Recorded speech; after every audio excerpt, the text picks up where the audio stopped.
சொல்லும். நம் புராணங்களில் பக்தி மேலானது என்பதைக் கூறும் கதைகள் ஏராளம். இது அப்படிப்பட்டதொரு கதை. நாரதர் பகவான் விஷ்ணுவின் பெரும் பக்தர். ஒருநாள் அவர் பகவானிடம் ஒரு கேள்வியை கேட்கிறார். நாரதர் விஷ்ணு பெருமானிடம், விஷ்ணு பெருமாளே, என்னை விட உன் மீதுள்ள மிகுந்த பக்தி யாருக்கு இருக்கிறது என்று நீங்கள் நினைக்கிறீர்கள்? விஷ்ணு: நாரதா, இந்த பூமியிலே உன்னைவிட மிகுந்த பக்தி கொண்டவர் ஒருவர் உள்ளார். அவர் ஒரு சாமானிய பக்தர். நாரத: ஆச்சரியமாக. அவர் யார் பகவானே? எதற்காக நீர் அவனை இத்தனை மேம்பட்டதாக கருதுகிறீர்? விஷ்ணு: நாரதா, அவன் ஒரு எளிய விவசாயி. அவன் தினமும் என் பெயரை 3 வேளை உச்சரிப்பான்.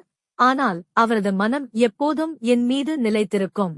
நாரதர் அதிர்ச்சியில் அவனை பார்க்க தீர்மானிக்கிறார். மறுநாள் நாரதர் விஷ்ணு பெருமாள் கூறிய விவசாயியின் வீட்டிற்குச் செல்கிறார். நாரதர் விவசாயியிடம், ஓம் நமோ நாராயணாய. நீ எப்போதும் பகவானை நினைத்து வழிபடுகிறாயா? பக்தர்: ஆம் நாரதர். நான் தினமும் பூஜை முடித்த பிறகு என் விவசாய பணிகளில் இறங்குகிறேன்.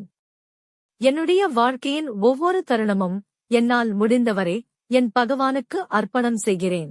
என்னுடைய வாழ்க்கையின் ஒவ்வொரு தருணமும் என்னால் முடிந்தவரை என் பகவானுக்கு அர்ப்பணம் செய்கிறேன். 46